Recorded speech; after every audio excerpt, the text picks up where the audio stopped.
Okay, good morning, everybody. How are you? Good morning.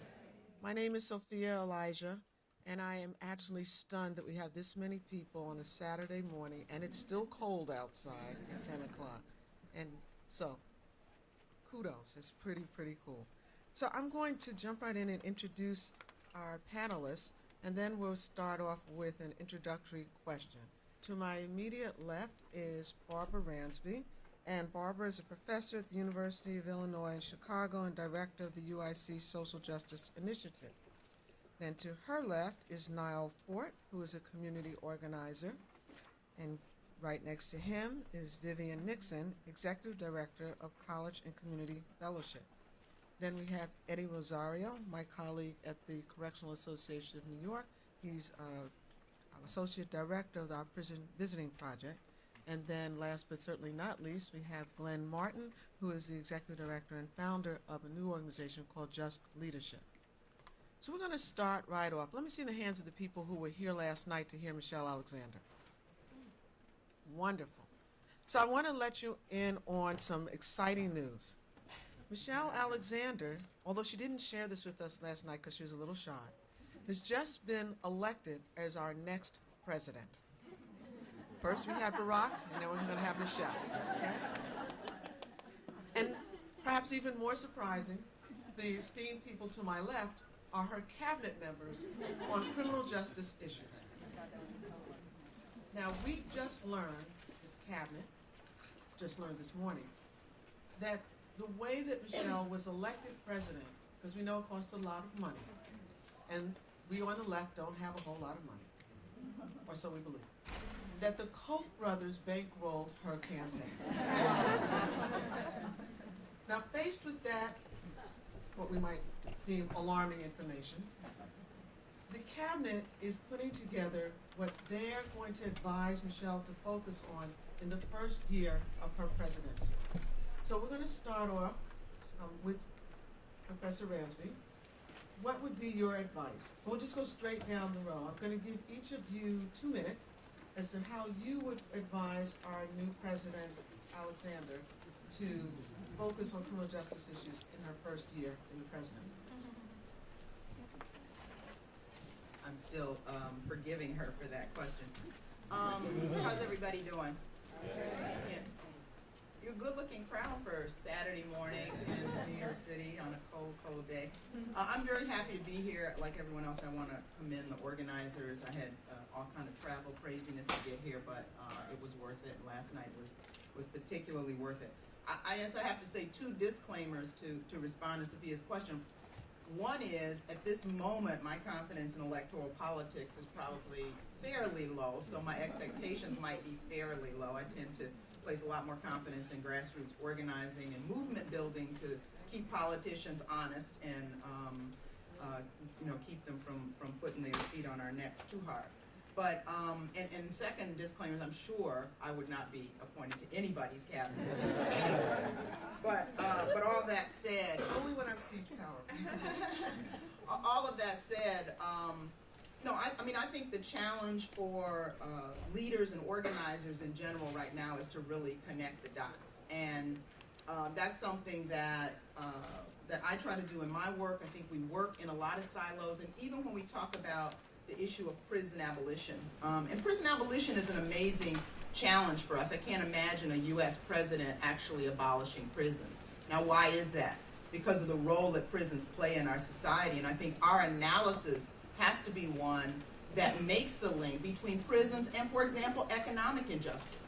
As we champion the beautiful, soul-stirring mantra of Black Lives Matter, which I think is a radical statement at this moment, right? But we also have to condition it to say which Black Lives Matter. And the people who are disproportionately in prison, of course, are Black and Latino people of color who are poor, right? Some Black lives do matter. But some Black lives don't matter, and so we have to make that distinction. And I think also in seeing the growing, the rise of mass incarceration in this country, we also see it connected to an economic change in American capitalism. I grew up in Detroit. The auto plants that my father worked in and my uncles and cousins worked in have robots now, or they have they don't exist, they're not working, right? Or they're working someplace else in the world where labor can be exploited. And many of the people who would have been in those industries, organizing in unions, et cetera, are in prison because they were forced into underground economy. So I think when we look at Michelle's work, which has done so much to raise the awareness about mass incarceration, one thing it does not do, and no book can do everything, is tell us why, right? It's not just that people don't like black people, right? There is also a social and an economic and a political context in which that happens. And so I would like to see, back to your point, you said, come back to your question. I would like to see a discussion and a set of policies that radically rethink the social institutions of our society, which I think are wedded to a racialized capitalism that we can't get away from. So that racism and that empire is very much connected to why we have a growth in prisons. And if we don't understand that, I think that we're scratching the surface in terms of really transformative justice. And so that would be my advice to a president, not likely to take that advice. So then I would turn to my brothers and sisters in the movement and see what we can do. That would be my answer. Okay, well, that'll keep her pretty busy in the first year. Okay. Thank you. Now, Fort, so what do you think our presidential elect should focus on? And before we do, where is my carrot juice? Thank you. Okay, now I can focus. See, I'm the assistant to the president. Cabinet Member Fort, what do you think the president should focus on in the first year? Well, first of all, I want to just thank you all for allowing me to be here on this distinguished panel. I'm going to do my best not to embarrass myself.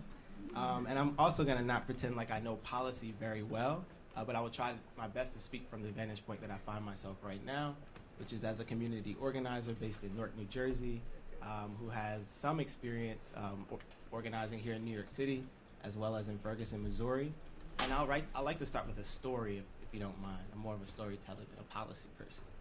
So when I was coming back from Ferguson, Missouri, I was heartbroken by the things that I had seen. I was also very hopeful by the energy that Dr. Ransby, you're describing in the movement right now with Black Lives Matter. And I went back to Newark, New Jersey with a lot of ideas and with a lot of energy. I really wanted to galvanize some of the young folks that I had known who were frustrated as well but didn't necessarily know what to do. So when I got back to Newark, New Jersey from Ferguson, I began to talk to millennials in my neighborhood and high school students too. I'm a substitute teacher as well as a community organizer, so I spent a lot of time in Newark Public Schools. And one of the things that I noticed when I came back, I was like, describing to people about the chanting and the protesting and the marching and what was going on in Ferguson. And while people seemed excited, it was like this disconnect that I felt. And I could tell that, there was something that wasn't really connecting with the folks that I was talking to. And I began to realize in those conversations that folks in Newark, young people in particular, are dealing with a set of issues that in many ways they feel disconnected. While they can definitely make the connection between a black boy or a black girl getting shot on the streets by a police officer, there's some more pressing issues for young people, particularly where I live in Newark. So let me give you an example. I was talking to a young person who's a student in a high school and an after-school program, and I was talking to him about Mike Brown and Ferguson and just all the stuff that we're dealing with right now. And the person was like, I feel you, Niall, I understand that, but you got to realize, we running out of lunch over at Barringer High School. Barringer High School is the oldest public school in Newark, New Jersey. And the students actually walked out several times to talk about the sort of movement and response that can happen on the grassroots level. So I began to make connections and say, wow, I can't just come back to my local community and have this sort of national narrative that doesn't speak to local issues. And particularly in Newark, so to answer the question a little bit, I really want us to think about, as many scholars have done extensively, but really for it to enter into public discourse and public policy discourse, is the connection between schools and prisons. And some people have termed it the school-to-prison pipeline. And so I began to start thinking about what does it mean for young people in Ferguson, Missouri to be protesting outside the police department at the very same time that young people in Newark are walking out of their schools because they're not getting lunch. What do those things have to do with each other? And so that's something that I would want us to think about. I mean, when I substitute teach in Newark, you can't even go into the school without getting past a metal detector. And that's not even the bulk to me of what the school-to-prison pipeline culture looks like. That's just on the surface. But when you really sit in the classrooms, you begin to see the lack of resources that these same kids who are vulnerable when they walk outside of their schools to be shot by a police officer and nothing happened, right? What does it mean to look at the way racism works on a day-to-day basis, the daily violence of white supremacy, And so one of the things I would want to advise Michelle Alexander is to think about the connections between schools and prisons, particularly the school-to-prison pipeline, and the ways in which we can refund money out of prisons and back into schools so that kids will be not as vulnerable and have an opportunity to live a full and free life.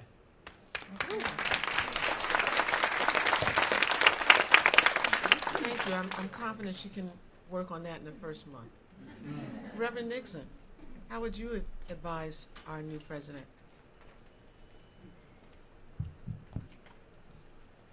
Well, I would start by remembering the mistakes that I think we've made on the left with our current president, is that we failed to be a constant, steady, and firm voice to remind him what he said he would do, to remind him the framework of his roots in community organizing, his obvious understanding of the racial implications of all of the systems of oppression that exist in the United States. I mean, he made it very clear that he is aware of these issues and deeply, on an academic level, intelligent about these issues, but many of his actions have not been bold enough to demonstrate a commitment to those issues. So one of the things as a cabinet member I would do is kind of remind President Alexander of some of the things she said last night. She was very adamant that while we should continue some of the interventions that we're working on now that change laws, sentencing laws, that pardon more people, that look at some of the practices and policies that hinder people from successful reentry after prison, that we should really look at our system as a whole and continue the good things that we're doing, but unless we go deeper than that and go beyond that and look at the radix or the root problem of our system of mass incarceration, we won't make any progress. I would remind her that she said last night that having a black president and now a black female president in office is not the measure of progress. The measure of progress is how you treat those at the bottom of our society. I would say, with the knowledge that she's been funded by the Koch brothers, that it is not possible for us to make the changes that we need to change, the changes that we need to make without having conversations with the Koch brothers and others like them. But it's going to require difficult conversations, not easy conversations. Not conversations where we all get together and agree to disagree or are very polite about the problems that face us. But one of the challenges, I think, about institutional racism and all of the things connected to it in terms of economic structures and the things that followed slavery in America, is that we can't get to the point where we're ready to acknowledge the damage that's been caused and then really get into the hearts of people and get them to say, I'm willing to surrender, to give up some of the privilege and power that I have acquired because of an unjust system, so that the system can be more just. So I would advise the president to have conversations with people like the Koch brothers and other people who have enormously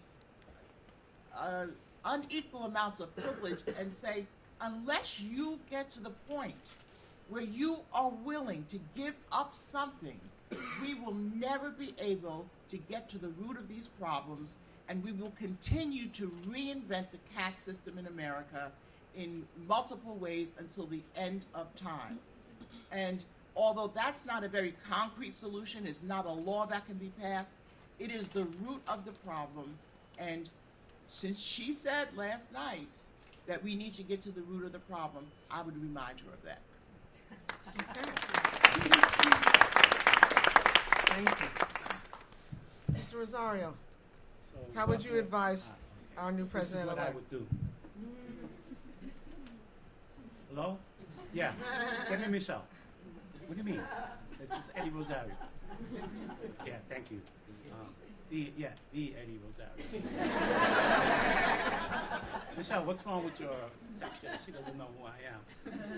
Listen, I got this news about the Koch brothers.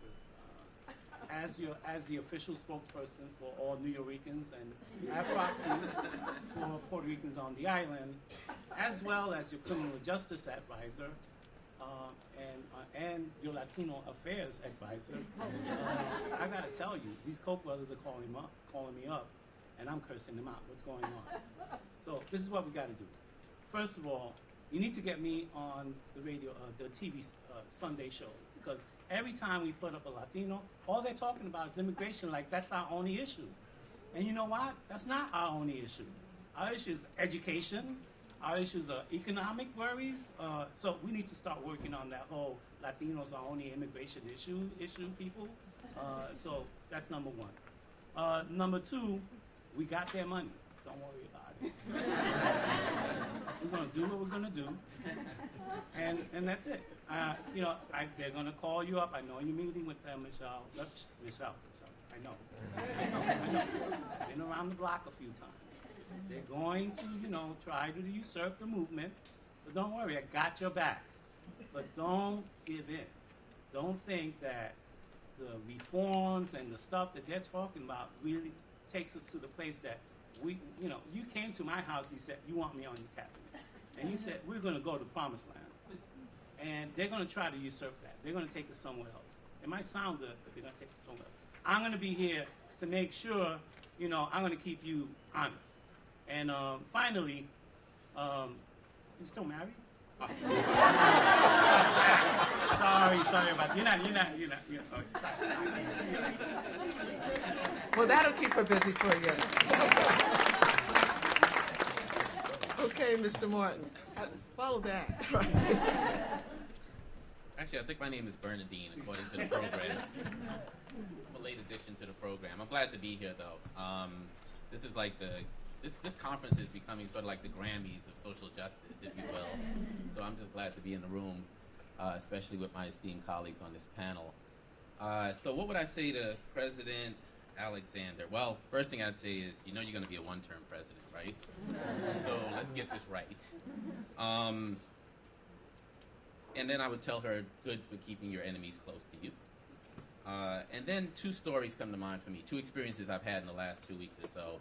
So one is, and this is probably going to set me out from everyone else in this room, I was at the CPAC conference in D.C. About 2 weeks ago. And I was there to meet with Right on Crime.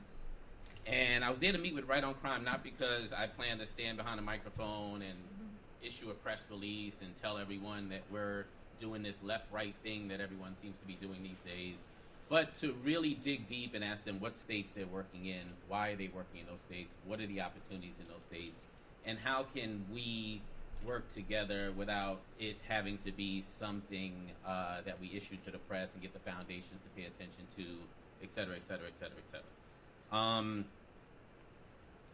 And we had a really decent conversation about the things we could agree upon.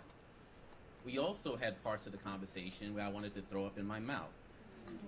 And so the head of the Texas Public Policy Foundation, Chris DeVore, who's a former assembly member in California, was at the dinner. And at one point, I just sort of said to him, well, what brings you to this work? And he talked about being an evangelical Christian and how he believed in redemption and transformation. And at one point I asked him, are there issues that you guys are not talking about publicly yet that you might consider as part of your agenda? And he said, well, what issue? I said, well, tell me about the death penalty. How do you feel about the death penalty? And he said, well, in this world, if you look around, there are many things that are just wrong. Made wrong, produced wrong, don't work well, dysfunctional. And he's like, what do we do with those things? We trash them. We throw them away. We get rid of them. He said, I just happen to feel the same way about human beings. So I'd say to Michelle, that those are some of the things that you need to keep in mind as you take Koch brother money and as you work with very conservative people who are interested in this issue. And let's be honest, and let's be frank. So Chris DeVore is probably the fringe, right? He's far, it sounds like he's extremely far to the right based on the conversation that we were having. And most Americans are somewhere else, right? So we keep having a conversation about the left and the right. There's a lot of people somewhere in the middle. There's a lot of people who are undecided. There are a lot of people who can be influenced with the right data, the right stories, the right moral argument for reform. So like Vivian, I believe that we need to have those conversations. It's the America that we live in now where we're very polarized, and this happens to be an issue that people are willing to come together on. So I think it would be irresponsible for us not to take advantage of the opportunities, but to take advantage of them with the narrative in mind that I just shared based on the story. The other thing I would say, besides, I think I was the only black guy at the conference. I was just glad I was a black guy named Glenn. It gave me a little bit of an in. The other story is SUNY Cortland. So I just got back from SUNY Cortland. I was there for 2 days. And I talked to the students, a few hundred students at SUNY Cortland. And then the next day I had a meeting with the mayor and the chief of police and the head of probation and really all of the criminal justice policy decision makers in Cortland. And it was good for me because as I sit in this room and I listen to my colleagues talk and I hear the amens from particularly the front row over here, I remind myself that, you know, we're in church, right? This is the choir, and you guys get it, and you know it, and you understand it, and you support it. And yet in Cortland, they felt so extremely disconnected from the national dialogue on this issue. And there is a national dialogue on this issue, but small rural communities with limited resources are living in the 80s and 90s. I mean, I talked to the chief of police afterwards, and although the overall conversation was pretty positive, they took some things I said and they definitely ran with it. The individual conversations I had with each of them afterwards reminded me that if President Alexander doesn't remind herself and remind her cabinet that this is as much an economic issue as it is a criminal justice issue, or probably even more so, and that there are parts of America that haven't even begun to have a dialogue about how to do things differently, then we are going to be paralyzed and stuck in the place that we're in now. Thank you. Okay, thank you. Well, I think our president will be pretty busy in her first 12 months in office. But now I want to call on the cabinet, who has a lot of experience working in these issues. I'm going to ask you for a moment, and I'll ask the audience too, reflect a bit, if you will, on how much has changed in the past 20 years. And what strategies have we used that have brought about that change? And what are the strategies that we are going to need to employ to bring about yet more change for the next 20 years?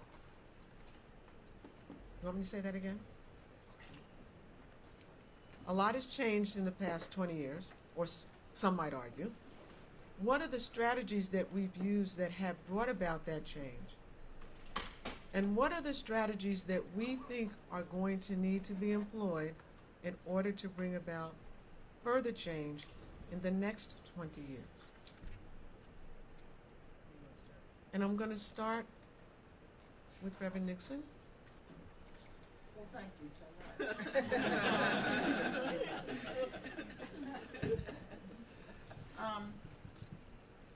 I don't know if this moves or not, so I'll just lean in.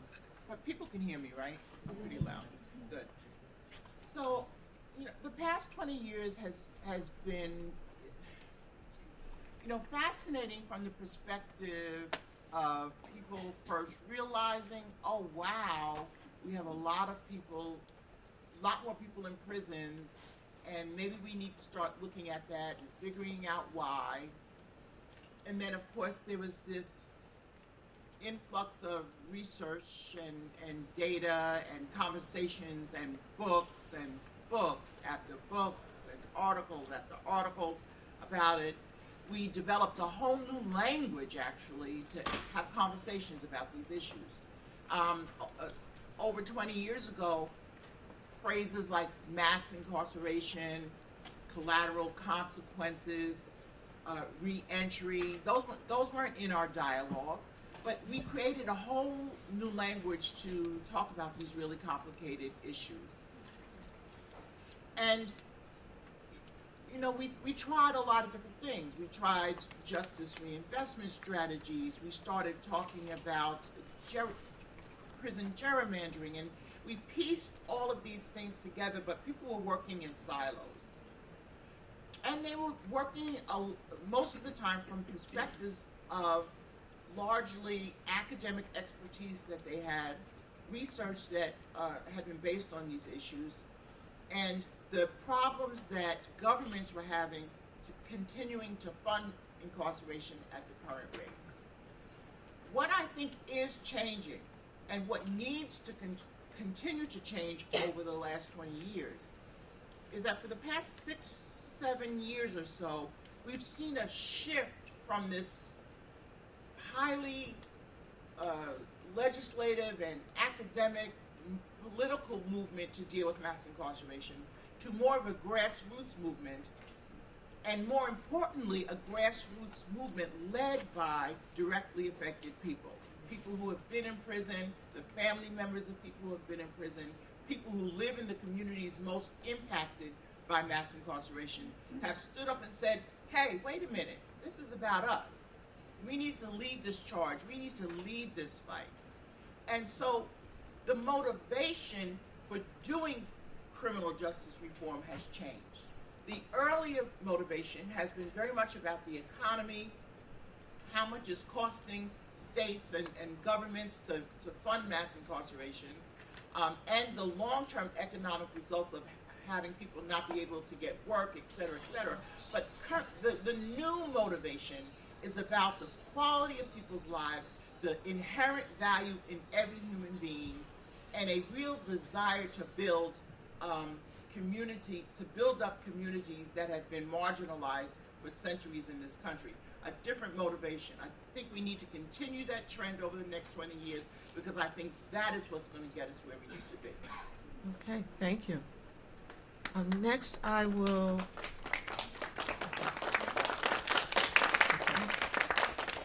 Next, I'll ask Niall for it. I won't ask Niall for it. Next, I'll ask Professor Ransby. Okay. So she's got these provocative questions that make us think, right? So I'm a historian, so 20 years is like short for me. I think. So let me say something about the last 20 years, and then I want to actually say something about a longer stretch of time. You know, it seems to me, coming out of the movements of the 60s and 70s, there's been three types of institutionalization, which kind of goes back to this question of electoral politics. I think a lot of radical movements and radical thinkers have been channeled into different institutions. One set of institutions is prisons, right? Because we do have mass incarceration, and then we have a set of political prisoners, some of whom are getting out, but many of whom are still in or in exile. So there's that. But we also have, people went into government, right? People, after the Mississippi Freedom Democratic Party challenge in the 60s, and after the desegregation of some sectors of the Democratic Party, people went into government. That has both been progress and regression, right? And it has been another form of containment of radical impulses in politics. The other is, my own little prison is, you know, the academy, right? That people who would otherwise be in study groups and freedom schools and other places are trying to get published and trying to get tenure and are confined by that. So that's another kind of institutionalization that we have to be very wary of. And the third is a nonprofit, what they call the nonprofit industrial complex, right? Which is, you know, getting funding from, not usually the Koch brothers, but other liberal funders who say, we will fund you and you will have a job and a pension only if you do this, if you don't do this, if you focus on this, etc. So these are forms of containment of radical impulses in movement. So I don't want us to have this idea of linear progress, right? And I think we also always have to look at the appearance versus the essence of progress. There's a way in which my grandmother would have never believed we would have a black president in this country. Never. You know, she died well before this ascendancy of Barack Obama. So in a sense, that's a change. But it's an appearance of a certain kind of change. It's not the essence of a certain kind of change, because in a way that actually masks some of the problems that the majority of black people are having. They're like, you got a black president, what are you talking about? So I think looking at how the movement has been derailed, or co-opt and derail are simple terms, but the way that we have gotten off track of certain kind of radical impulses that existed at one time, and that's always going to be an ebb and flow. So I think the challenge of looking at the last 20 or 40 years is that. But I also think, and I'm wrestling with this question of abolition, and my daughter is helping me with that, and a lot of the young people that I work with. But what I think about the immediate aftermath of slavery and the debate about abolition and emancipation and freedom. What was the essence of freedom at that moment? And if we did abolish prisons in this country, what would that entail? Would that just entail just opening the doors? Because that was the initial impulse with slavery, right? Just stop, just tell people they're free. You don't have to give them the vote. You don't have to give them land. And you can institute new forms of prison. And we see that right now in massive surveillance of formerly incarcerated people and the rest of us. So we really have to ask the question, what does abolition demand of us in terms of a radical imagination? Does it demand full employment? Does it demand a housing policy? Does it demand that we also deal with a whole range of issues around freedom inside and outside of prisons, like the LGBTQ community, which I think challenges us about the sexual prisons that people are forced to live in, right? So I don't mean to make prison, I know prisons are real, I'm not making prison a metaphor for everything, because we cringe when people make slavery a metaphor for everything. Prison is a specific thing. But I also think we also have to think very broadly about what mass incarceration is embedded in, and how, if we really want to reimagine a world without prisons, what that demands us to reimagine, which is a different way of organizing social life, a different way of organizing the economy, et cetera. I know that sounds very big, and there are people having really on-the-ground discussions about this. We have a group of about 40 young organizers who are in Ferguson and other places coming to Chicago next weekend to talk about some of these big questions. But I think this issue of movement building, kind of what do we do?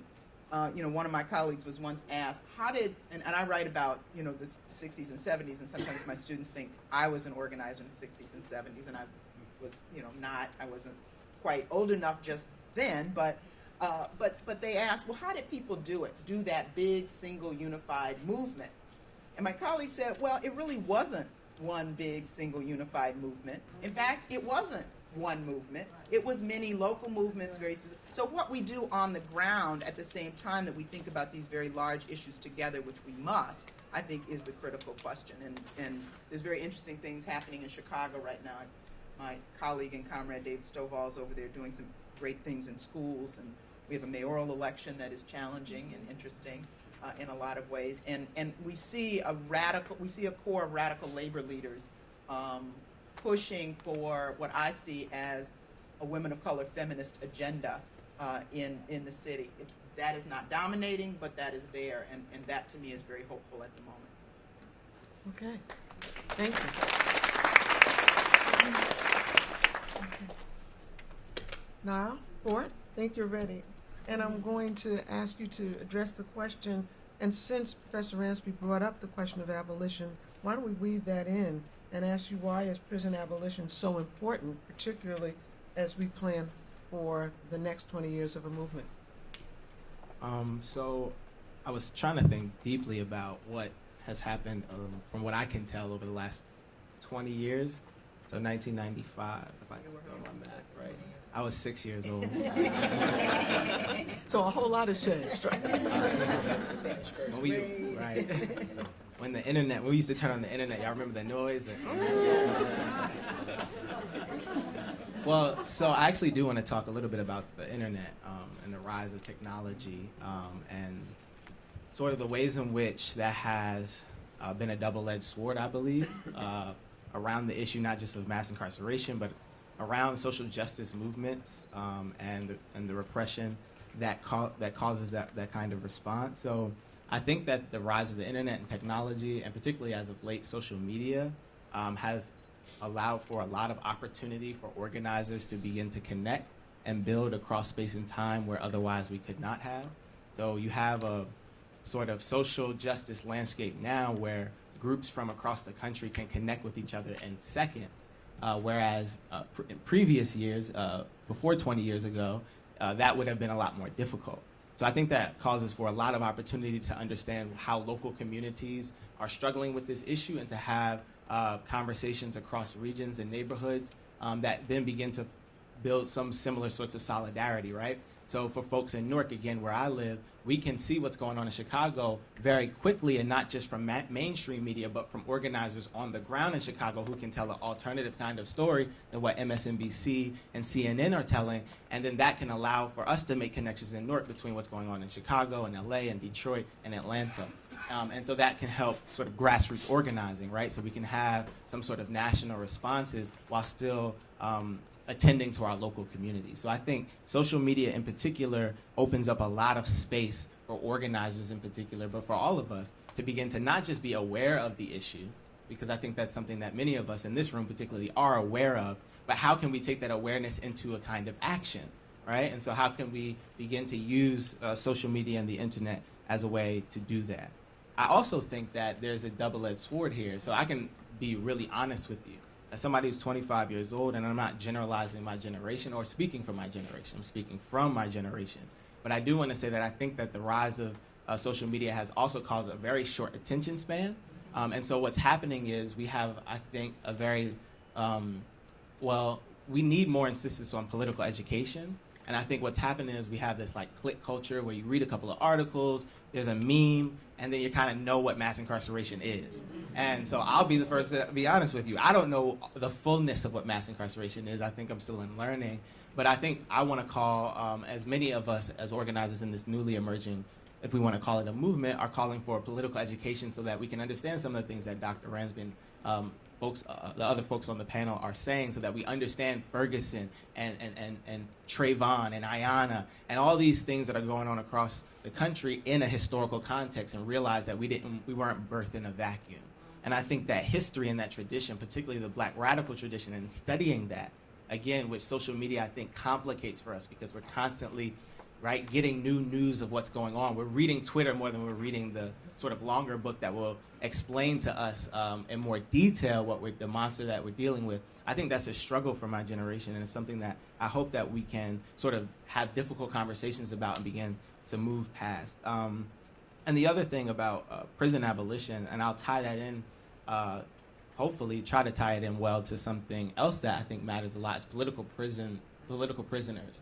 And so I think what we have, particularly in the age of Obama, and in this so-called post-racial, so-called colorblind moment, is a kind of erasure of the Black radical tradition and the Black radical imagination, and specifically, political prisoners and the works that they have put out there in written work and also in oral conversations that will allow us to see this moment and the monster that we're dealing with in more radical terms. So people like Mumia Abu-Jamal, who I was politicized and radicalized by, has a lot of literature, but I think right now we're not looking towards those people as much as I think we should.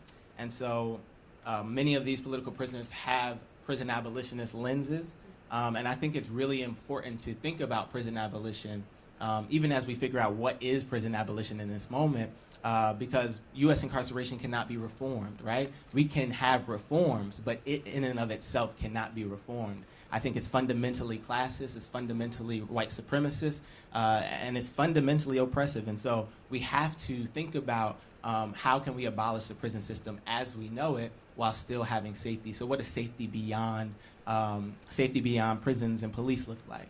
Right, and those are some of the questions I think prison abolition demands that I can't give you the answer for, but I'm happy to like have those conversations and think along with you about those things. Okay, thank you.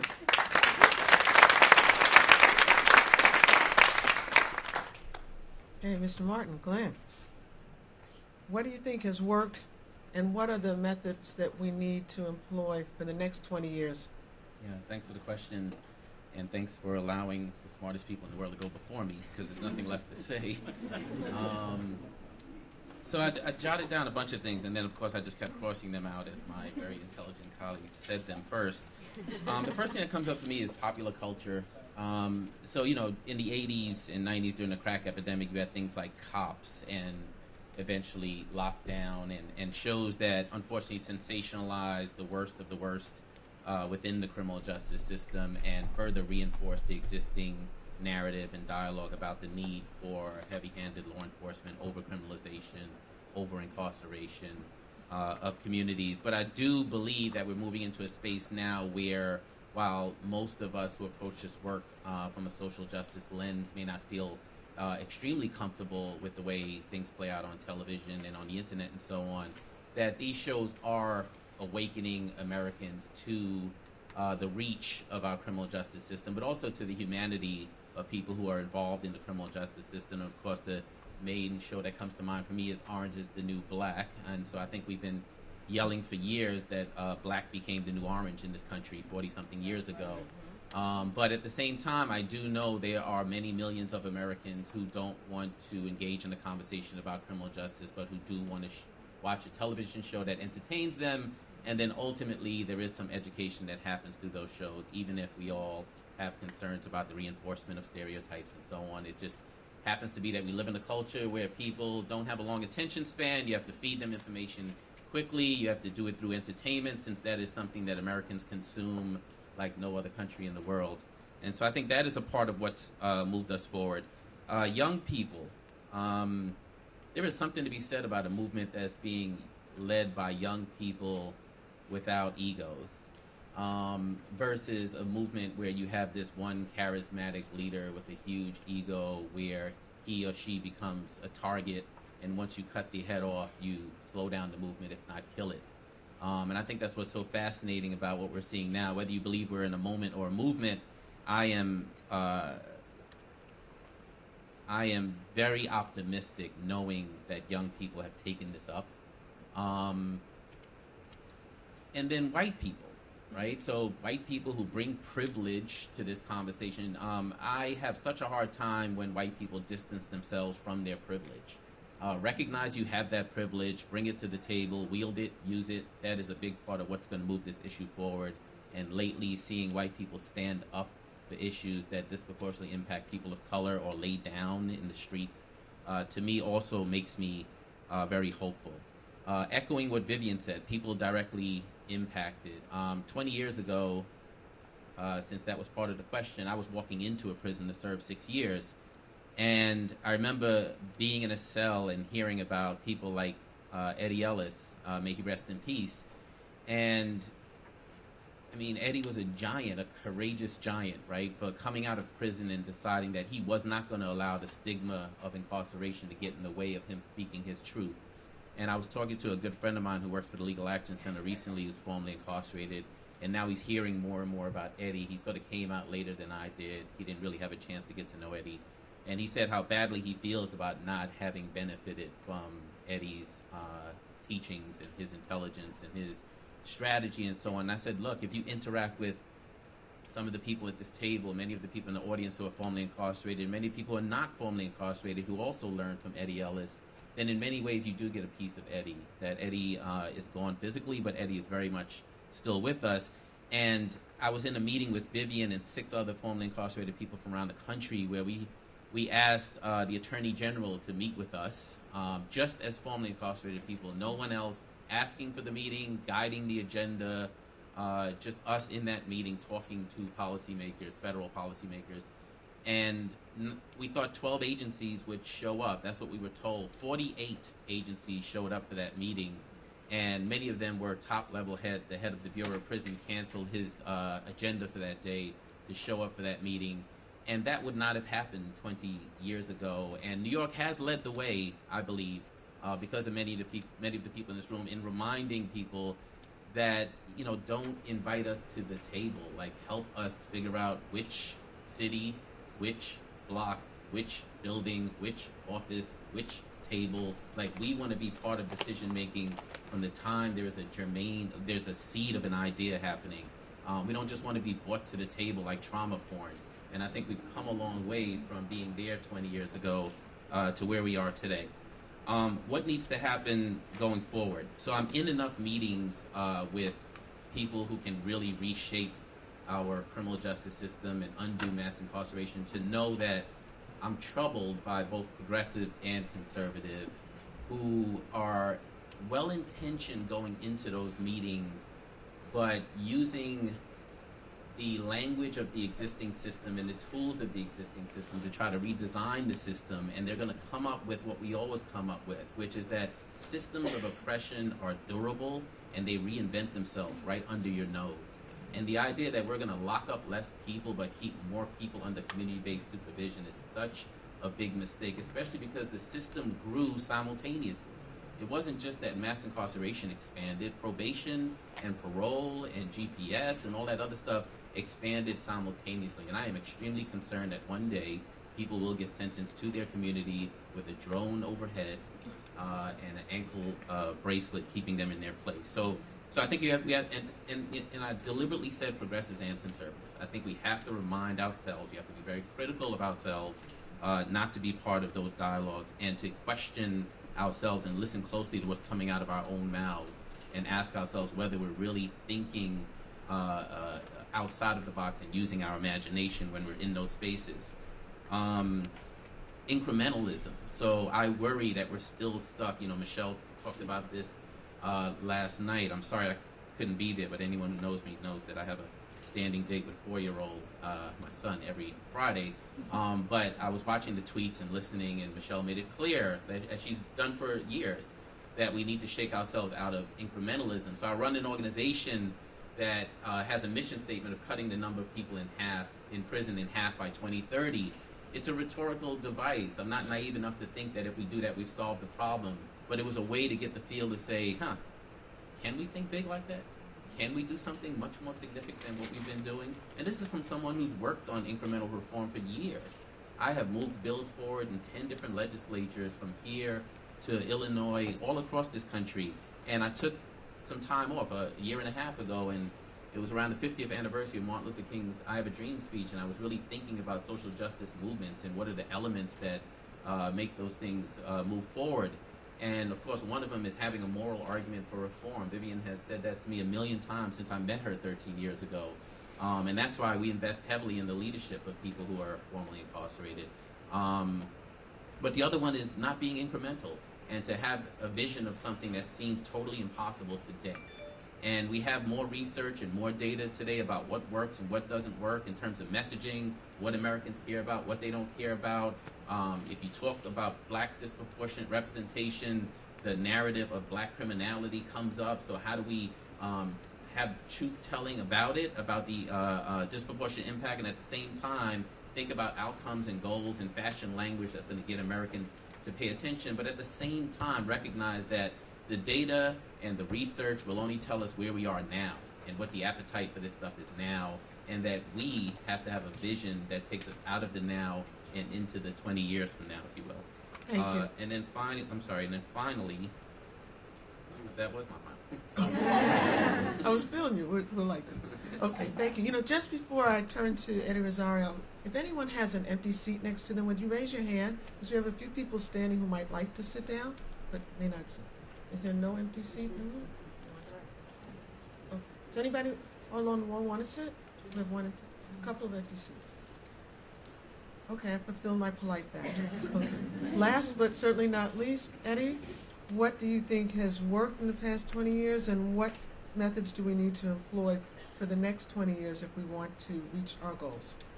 Well, between Michelle Alexander last night and my esteemed colleagues today, they've stolen all my lines. So I'm just half joking. What has changed? And I'm gonna, you spoke, Glenn, you spoke about Eddie, and I remember can everybody hear me? I'm pretty loud.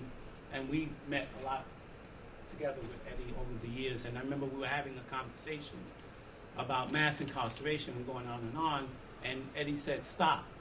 He said, the problem here, and this is about 10, 12 years ago, maybe longer, he said, we're talking about that these 2 million or so people, like this happened overnight. And in order to really understand it, you have to understand that it happened over a period of time. And that's a really important consideration, because I think we do tend to think about things like in the Flintstones, they have a historical kind of view of things. So the car was already invented, except they just use their feet, right? So it's like they're cave people, but they like modernized, right? And it's like it erases history. So we have to understand that where we got to today is a result of 30, 40 years of intentional social policies meant to control mostly people of color. Right? And this was like 10, 15 years ago. A lot of people weren't talking like this 10 or 15 years ago. And I think that started shifting the framework that we were trying to use in order to talk about and work against about this issue of mass incarceration. So I just wanted to put that out there. I also want to mention, as people talk about abolition, and I'm going to just talk very briefly about what it means to me. The way I was taught abolition is that abolition first begins with the individual. And the way I was taught abolition was while I was incarcerated. And I had to learn to abolish the prison inside of me. The mental, they were talking about all the different kinds of prisons we inhabit, whether it's a prison industrial complex or the military. I think that mentally, as an individual, I'm speaking for myself, not for all Puerto Ricans, is that I was in a prison. I had bought into the whole concept of being incarcerated until I learned that they could incarcerate my body, but I had to give people permission to incarcerate my mind. So that's where, for me, that's where abolition starts. And abolition is not about doing away with. It's not really about breaking down. It's about freedom. And that's the way I think about abolition. Collectively, abolition is about challenging the collective mindset that says that punishment is the appropriate way to deal with poverty, lack of education, racism, classism. As a collective, abolition, the abolition movement is about intellectually challenging that whole notion of punishment as a form of justice. And it's about freedom for the collective. So I just want to put that out there about like how I see abolition. I'm sure there are tons of people out there who totally disagree with what I just said. I want to talk a little bit, I think over the last 20 years, there's a conversation has started, a dialogue has started, but that conversation, that dialogue has been very restricted until I think very recently. And I remember let me keep it brief. Sophia's looking at me. I am watching. I'm going to keep it brief. I'm not going to go there.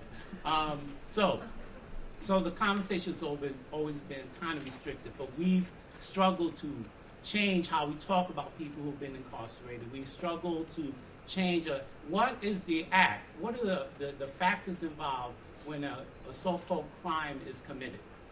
And usually in this country, there is a bias, there's a cultural bias towards individualism, almost hyper individualism. We tend to look at everything from an individual lens.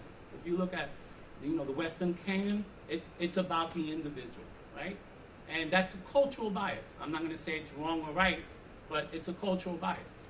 So when we look at when something happens in Law and Order, like a TV show, it's like this guy commits a crime, and all the context that surrounds that act, when a young black man interacts with a police officer, all the context is erased from that interaction, and it's called a crime. But none of the extenuating circumstances revolving around that interaction is really discussed in any way, shape, or form. I think that's changing a little bit, but I think that's changing because young people like now are laying their bodies on the front line to make that change. And I think people like Niles need to be on the front line of this, young people. The other thing I want to talk about very briefly is that I have stopped separating the prisons from the communities, from the prisons and the communities that feed the prisons. And Glenn talks about going to rural areas. As part of my job, I go to rural areas to visit prisons. All right, and the people who live in these rural areas, this is not the 1990s or 1980s. They're in the 1950s, all right? I'm serious. I talk to, COs, and they get comfortable with me. Sometimes people mistake. They think I'm white, which I'm an undercover, Puerto Rican. And they'll say something, and I'm going like, no, you did not just say that. You know, you really believe that? You know, and don't get it wrong, I do have some privilege around my skin color, but I don't have the full pass. Because sometimes some white people realize, well, he's got an accent, so I don't know. He doesn't talk like us, so it's not a full pass. Anyway, I say all this as I think connecting the dots, it's about, you know, prisons are not just geographical locations, right? They're also a set of policies. There's a mindset. And I believe that what has happened is that our communities have become open-air prisons.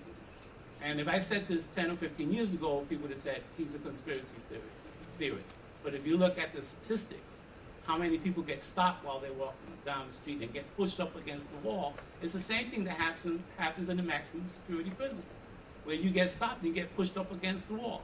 So prison is really a continuum of locations from the community. And if you look at I grew up in housing projects, and I know that housing projects were built to separate the housing projects from the surrounding community, right? There's a fence around them. You know, the way police enter and police projects is different than the way they do it in the surrounding area. So projects are almost like practicing to go to prison in a way. Like schools are now almost practicing to go to prison. Everything is about punishment, and it's like a continuum of prison. So I don't separate that anymore. And I think for us to be effective in what we're trying to do, we need to engage this intellectual warfare. We need to come up with our own tools, our own weaponry, because the Koch brothers might give some money to certain progressive organizations, but believe me, I don't trust. I'm sorry. I'm going to have to. I don't know if I want to have that kind of conversation. Where I think we're in a crisis. We are in a crisis. This is not about something really small.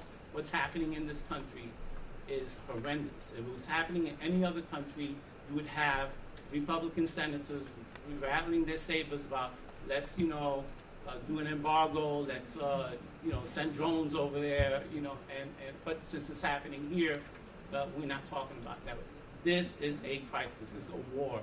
And the victims in this war are mostly young men. And I hate to say young men of color. I want to also, what someone else said before, when you say people of color, not all people of color are the same, and I hate to put that up. I don't need to be divisive about it, but I'm going to talk about Latinos, and blacks. So those are the ones that are really on the front line getting shot down in this war. Okay, well, thank you. We have about 15 minutes to engage the audience in questions and answers, which I'm really excited about. And before we do that, I want to let you know that as soon as the Q&A period ends, we're going to clear this room for about 5 minutes and then come back in for the second plenary. Okay? You don't have to go home, and please don't. You won't have time to go home in those 5 minutes, but you'll have to step out of this room. So please raise your hands if you have a question. Who's moving the microphone around? You actually don't have to leave. Oh, you don't have to leave. Cancel. They gave me the wrong information. Okay. So you'll stay in here. All right.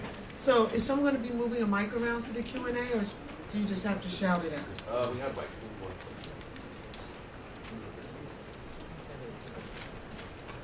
I'm going to start with the woman right here in the front. Yes, because I saw your hand first, and then I'll get you with the earmuffs or headphones? Hello? Okay. Can I just make a request that you use the Oh, and, microphones? one. Sorry. Use the microphone so that folks can hear you on the live stream. Yes. And the other thing I forgot to say, those of you who've ever heard me moderate before know, I'm very strict about what a question is. Question ends with a question mark. It's not your opportunity to become the sixth panelist. I was actually going to make a comment, so should I pass? Does it have a question mark at the end? I can try. Can you do it? Can you do it quick? Can we? Okay. I'll start the question with a statement. I am a baby of the women's movement and the then gay rights movement. I'm now urgently a part, as a formerly incarcerated person, of what I won't call a reform, but a radical need for change movement. Do you believe we can sit here and say that the young people, with all due respect, are any different than the young people were historically in the women's movement and every movement before? And are we settling, as we have settled for the last 40 years, with little accomplishments? Or do we have to change the way we do things so that if you've been part of the LGBT movement for 40 years and you settle for same-sex marriage, is it a victory? Is our victory going to be a tiny victory, or are we going to go for something much larger, much more radical, and much more changing? Okay, thank you. So for our panelists, in the interest of time, because we have a lot of people who had questions, I'm going to ask no more than 2 panelists to answer the question that comes up, unless you just can't help yourself. So who wants to take the first stab at an answer to that question? I'll just say very briefly to your question of whether or not young people are different today. Talk right into the mic. I had the pleasure of doing some work at Occupy when it was at its height, and I think young people today are a lot more savvier, I think, than there were young people when I was around in the 60s and the 70s, when I first starting trouble.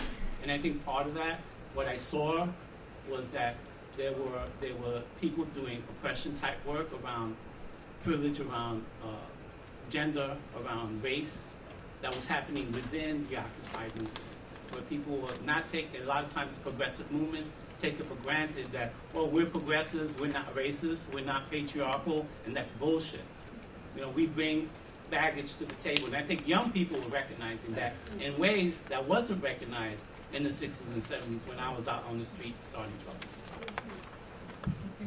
And Barbara, you want to answer? Very, very quickly, I would just say, and I often say this when we talk about youth, that there's a way in which we can also fetishize youth. I mean, as a historian, I think, of course, every generation has different challenges, and I do think they're really a lot smarter than I was. But I think there's a way we can fetishize youth. When we look at SNCC or the Black Panther Party, or the Young Lords, or any of these organizations, that was a small sector of the generation.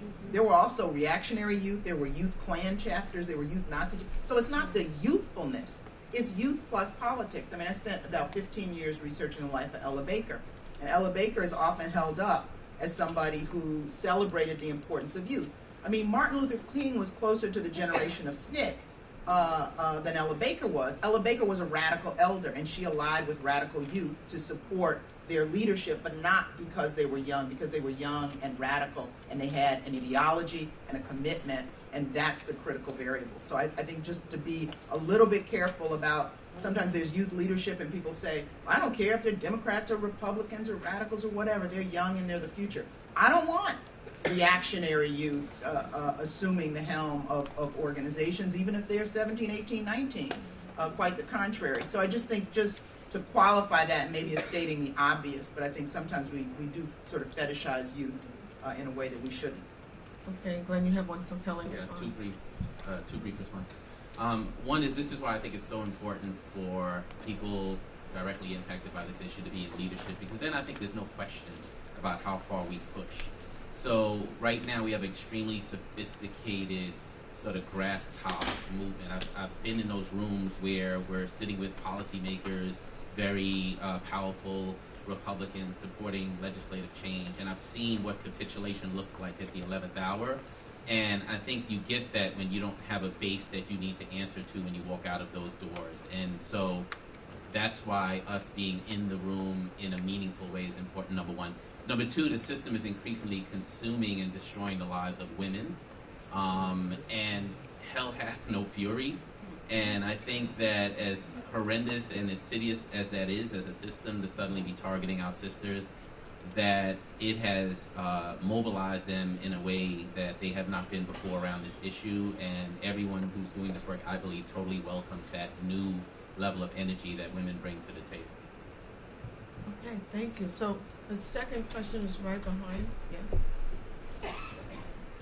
This question is more for Niall. Yes. With the work that you're doing in Newark, do you find that the young people that the conversation is mostly based about, I find, are the college-age students? And since you're working with students in the school age, before they graduate, do you find that with what the information that they do have or the knowledge that they have, are they asking the right questions to move towards this proactive, radical type of movement that we're looking for? I appreciate that question. I'm not sure if I'm going to answer well, but I'll try. I'm not sure if they're asking the right questions. I want to start with that they're living under a certain set of conditions. I always say that the city is your classroom. We have political education that we do out of a book, the last and only black-owned bookstore in Newark, and we meet once a week. And I'm often in conversations with young people, both on the high school level, college level, and an adult level. And many of the stories that are told are already implicit in those stories and packed within those stories are a sort of set of experiences that lends itself towards a radical politic. Now, that doesn't mean that the young folks are like pre-wired to be radical, but it does suggest that when you have the state controlling your education since 1995, right, talking about what has changed in 20 years, not much in Newark public school systems, right? The state has controlled the public school system since 1995. You have a state-appointed superintendent, Cammie Anderson, that has one Newark policy that is inherently oppressive, inherently classist, inherently white supremacist. And so you see young people who would otherwise, right, just be going home and doing their homework, out on the street saying, we're going to shut this shit down. And excuse my language, but that's the language of the young people that they're using when they go out into the streets. And so, okay. That's where the young people learn it from.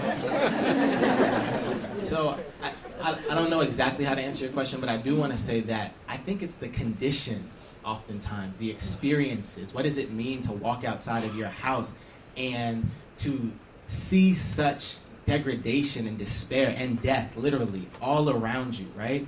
And to begin to internalize that, I mean, most people are really just have had enough. And I think we saw it in Ferguson. We see it in cities throughout the country, and particularly in Newark.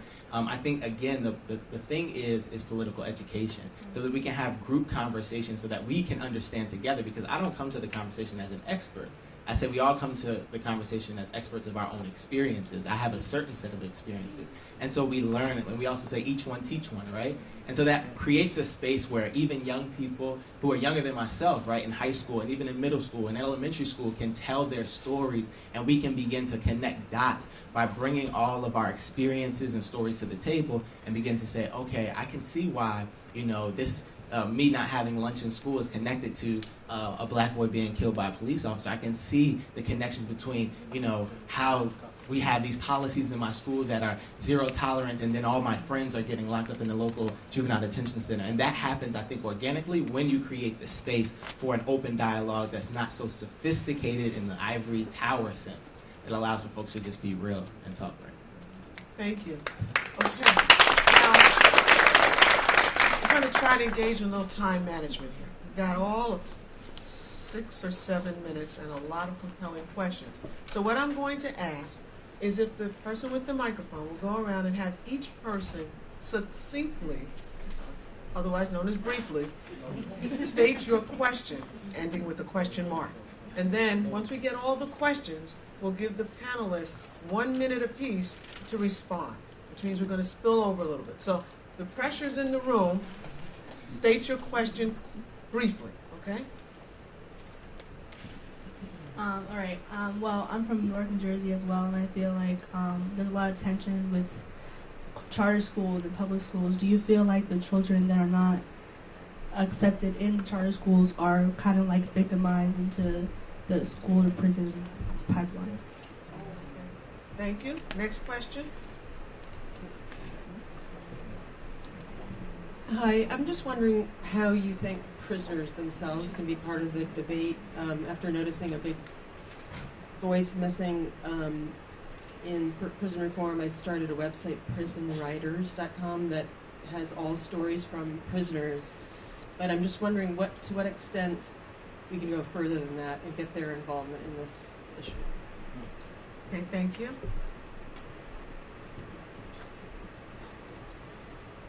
Earlier, it was stated that President Alexander should focus on getting to the heart of the people and to try to convince them to give up some of their privileges in order to And I was wondering, how should she do that? How do you ask someone with a lot of privilege to give some of that up? Okay, thank you. We're all trying to figure that one out. Okay. Next question. Yes, how you doing? My name is King. I've been home 6 months. I did 5 years in the feds in North Carolina.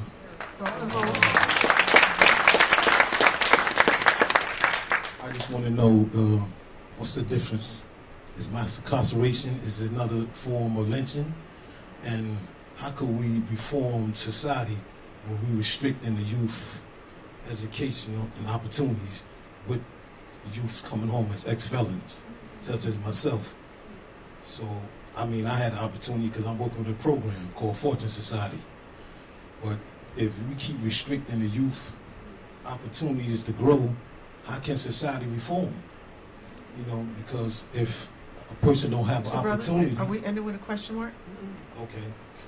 Because we have a lot of people who have questions. Yeah, I have a lot to say too, but I understand. Okay. Oh, okay, but my primary question is massive incarceration.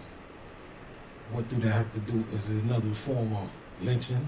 And how can society reform if we keep restricting the youth? Okay, thank you. Great questions. Next question, please. 78, the girl walks into a courtroom. The judge tells her, go to the hospital to get your appendix removed. He tells the surgeon, do a tubal ligation, cutting off the girl's fallopian tubes. There was no hearing. She did not have an attorney to represent her. I don't hear a question mark coming. She did not have a coming. chance to appeal. The question is, when are we going to overturn the despicable doctrine of judicial immunity, which allows the judges to elevate themselves above the law and to deny due process to litigants in all courtrooms? So that's a despicable doctrine that defiles the ideals of the nation. Stump versus Sparkman should be overturned based on the dissenting opinions of Thurgood Marshall, Potter Stewart, and Lewis Powell, who said, a judge is not free like a loose cannon to inflict indiscriminate damage. Thank you. Next, excuse me, a question. I have a question. I flew in this morning from the University of the West Indies, St. Augustine, and I am the daughter of someone who has been deported. I believe our lives are connected. There is a connection between the local and the global, what's happening here and what's happening throughout the world. The question is, how do you see the discourse changing to move from the local to the global, and what synergies can there be? Okay. Thank you. I think there's a question here, question in the back. I know somebody here in the front's been very patient. A few questions in the back. Put your hand up high if you got a question, because we may not all see you all. Okay, thank you. Mr. Bourne, you mentioned how millions of Americans now would rather watch shows that sensationalize the criminal justice system rather than engaging in actual conversation. My question is simply, how alarming or how distressing do you find that situation to be? Thank you. Yes. My question is, if you eat the king's meat, how is it that you're not subject to the king? I'm a vegan, I can't hear. No. It's a good question. Thank you. Okay. Yes. We haven't discussed the notion of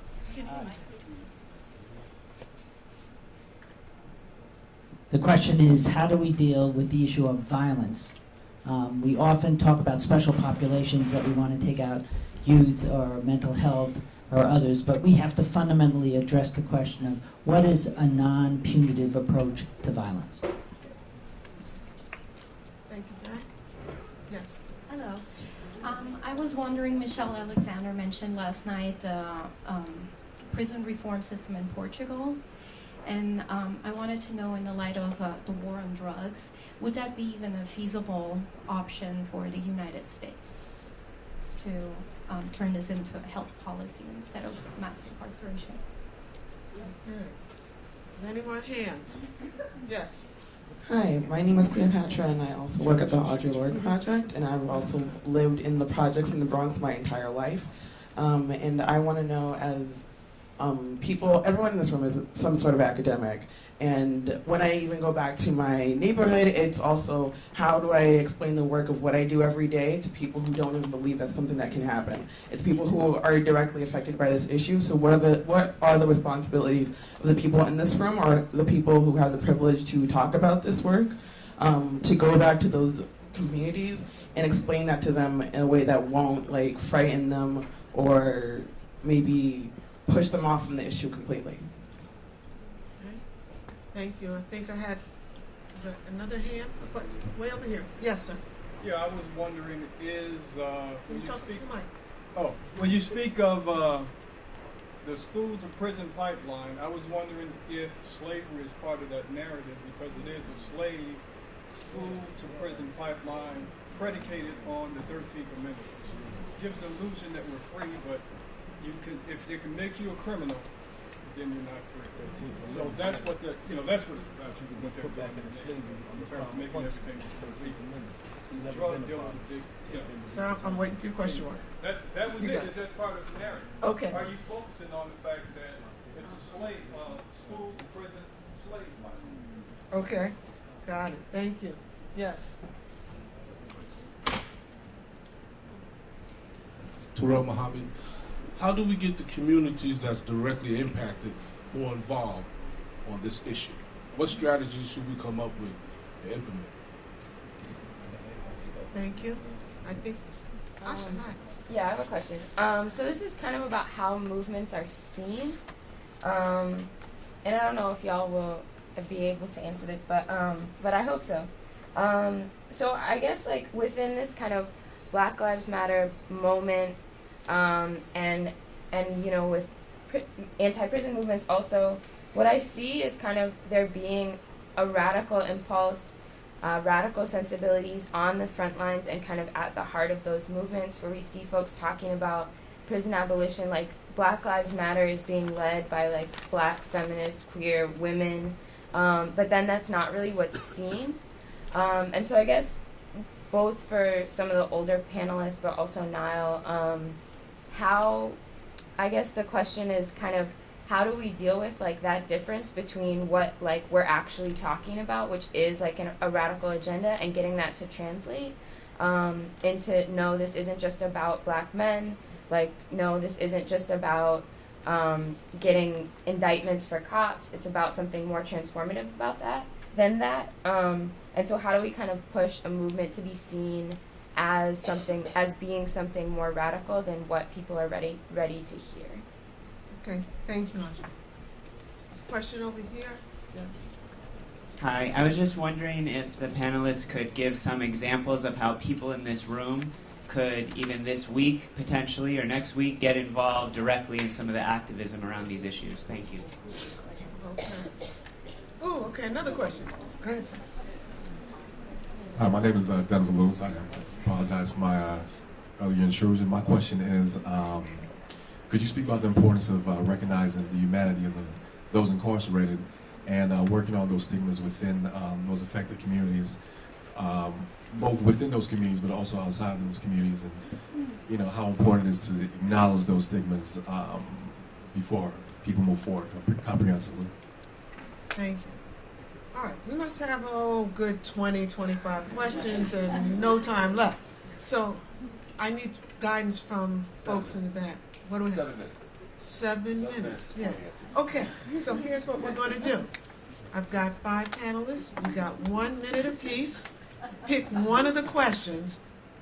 And there's lots of them. Just pick one and give a 1 minute answer. That's the only way that we're, in fairness, going to be able to hear from everybody. I'm going to start with Barbara. Okay.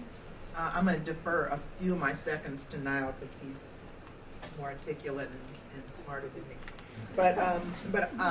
We have 13 questions, and I did write them down, and I'll share them with the organizers if we want to have that in some other kind of form. I want to speak to the question of local and global. How do we? The sister asked the question over here, and I think it was Eddie maybe who said earlier that we have an open air prison in communities, and that we have to link prisons and communities.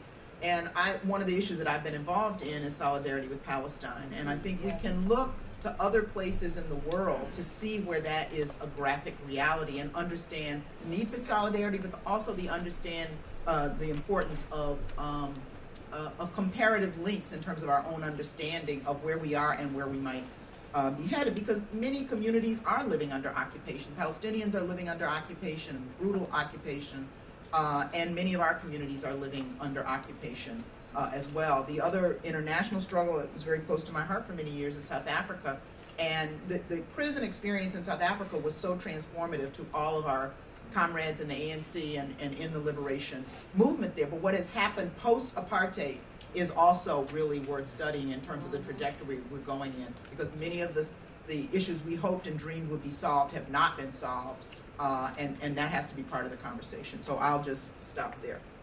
Okay, thank you. Now I think you've got 60 seconds. All right, so I want to address the sister's question about how to sort of talk about this to folks in your community who may not be a part of these more so-called sophisticated conversations. I'll just tell a quick story. When I was going to Princeton to get my master's, I was living at Stephen Crane's housing projects in Newark, which is one of the worst housing projects in Newark. I was traveling and commuting back and forth from Princeton and Newark, and I noticed, every time I was going home to Newark, the cops was banging on our doors, they were doing raids, they were constantly harassing people. Even myself, while I would walk to the train station, I would get harassed all the time by police officers. I would go to Princeton, and my friends, some of my friends and some of the students, they had the same drugs that we had at the project building I was living in, but the cops never knocked on the dorm rooms, never came into the classrooms and searched people, and nobody harassed us. Well, sometimes I got harassed because I was black. And so I began to really tell this story to people in my community. When I first started learning more of these sophisticated stuff, I was coming with all this theory. I was like, you gotta read Fanon, you gotta understand this, and folks is just like, I don't know what you're talking about. Yeah. But when I begin to just story tell about this experience and say, look, the same drugs y'all got, they got right up there, but they ain't locking them up. What's that about? And begin to get we to think about this issue, I begin to see some sort of transformative conversations coming out that. But more than that, what I want to say is that it's more than just revolutionary rhetoric that's going to win people.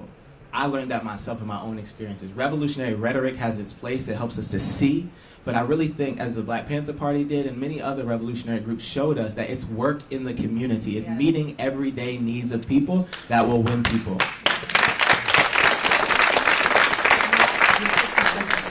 Cool. Okay. Okay. So, well, actually, I circled 3 questions, and you get one. At least 2 of them are very related, so I'm going to answer the 2 as one. So there was a question about how do we recognize the humanity of incarcerated people, and I would add to that formerly incarcerated people who still suffer from great amounts of stigma. And then there was a question about how do we convince people of privilege to surrender some of that privilege in order to make things better for everybody. And I think both of these are very moral questions. One thing we all have in common is humanity. We're all humans. So for me, it's a very easy conversation to have to get someone to see someone else's humanity, because you start by helping them recognize their own. And as human beings, there's something we all have in common, and that's imperfection. We all have that in common, and we all too often forget that. So I like to start by reminding those human beings who like to put incarcerated people or people with criminal convictions in the they category, that we all share the fallibility of humanness. And then where privilege is concerned, how do you convince someone of privilege to give up some of that privilege is you have to help them to understand that they got that privilege based on a lot of factors, including the labor and the sacrifice, the blood and the death of people who had no privilege. And that privilege really isn't theirs to begin with. It belongs to so many other people, and to share it is the morally correct things to do. And since many of the people furthest on the right also claim to be the moral voice of our society, we have to get them to merge their moral superiority with their understanding of privilege and what they should do with it. Thank you, Vivian. I too am going to try two questions in the one amount of one question. So one question was about how do we deal with violence, right? And then someone asked, how do we get people involved in this work? The issue of violence, I think there's a lot of work around. Obviously, what we're doing now isn't working. It exacerbates violence. As Michelle Alexander said last night, locking somebody up is a form of state-sanctioned violence, right? So I think that there, like you look at the drug courts, of which I have some problems with, but they're trying to prevent drug use, not intervene in it, right? They're trying to get at the root cause of addiction. It's fraught with challenges, but I think it's a better deal than sending someone who's addicted into prison. I think there's a parallel way to go about addressing the issue of violence if we look at it from a more wider lens of what creates violence and what kinds of things we can do to prevent violence. So the question about how to get people involved, and this is really self-serving, at the Correctional Association, we do have a campaign to shut Attica down and to reduce violence in state prisons. And I think they're not mutually exclusive. Abolitionist work is not mutually exclusive from reformist work. It's just that we shouldn't just stay at the reformist, level and continue. But there are people who are suffering inside state prisons right now, and we need to be able to do something for them. We need to be able to get their voices out here. So that's what we're trying to do. We're going to close Attica, right, Sophia? Yesterday. Okay, and then we're also going to challenge that mindset. And if you're interested in that, we're meeting this Monday. I have some flyers over here. Please come see me. Thank you, Eddie. Last but not least, Glenn, you have the last 60 seconds. Thanks. So I am going to give an answer, and hopefully it'll be an answer to 2 or 3 of the questions that were asked. So this idea of people directly impacted being involved in the work, and particularly people who are still in prison. In the 13 years since I exited prison, although my professional trajectory has been like this, I'm often reminded of the fact that people closest to the problem are closest to the solution, and that my advocacy work actually started the day I walked into prison and realized the hypocrisy of the system that I was in, and the ability to be able to learn from the people who were in there, who probably taught me more about advocacy and about social justice than I've learned in the last 13 years since I've been free. So as I built this organization, we created a membership that didn't only target people like the people in this room, but we made it particularly inexpensive, and in fact, we created a space for people like the people in this room to support the membership of people in prison, because we wanted to proactively make sure they were part of the conversation. The second thing I'll say is I ended up in a position of huge privilege in the organization I was working with, probably making more money than I'll ever make in my life, but I also recognized that re-entry suddenly became the response to mass incarceration in this country over the last 10 years, and that is just so hugely problematic. And yet at the same point, I said to myself, if you're asking all these other people to use their privilege to help move this work forward, what are you going to do with yours? And I took a week off, and I came up with the concept paper, and I went back into my office, and I resigned. And since then, all the privilege and power and access that I've built, I have taken it into this organization, into building leaders. Some of them are in this room, but also more importantly, to take those halls of privilege and open them up to people who normally don't have access. Because it took me so long to get access that I'm thinking if we're going to get a movement really moving, that people who have privilege have to make sure we don't just go in there and speak for people, because there's no voiceless, there's just people who've been silenced. And so we need to open the door and bring people in with us. Perfect. Thank you so much. Great panelists, right? Great panelists. And great questions. Okay, we're going to do a Superman, Superwoman thing. We're going to sweep these panelists off. And we're going to have a super quick announcement. Quick announcement. So we're cutting the break by 10 minutes, and I know that many of you probably have to use the restroom. So if you don't need to leave, please stay. The restroom is down the hall. We're going to start at 11:50 sharp. Also, we're going to start with a meditation. So at 11:50, 5 minutes. So come in, and it's going to be a sort of quiet space. So when you enter, please enter quietly. For the folks in the the overflow room, please stay down there. Thank you. We appreciate you. I wanted to quickly say that they're also taking pictures in room 306 down the hall for the Spread Mass Love movement. Yes, if you want to take a picture, head on down there. There's a bunch of stuff happening on your Saturday Happiness paper as well. I don't know where that speaking is.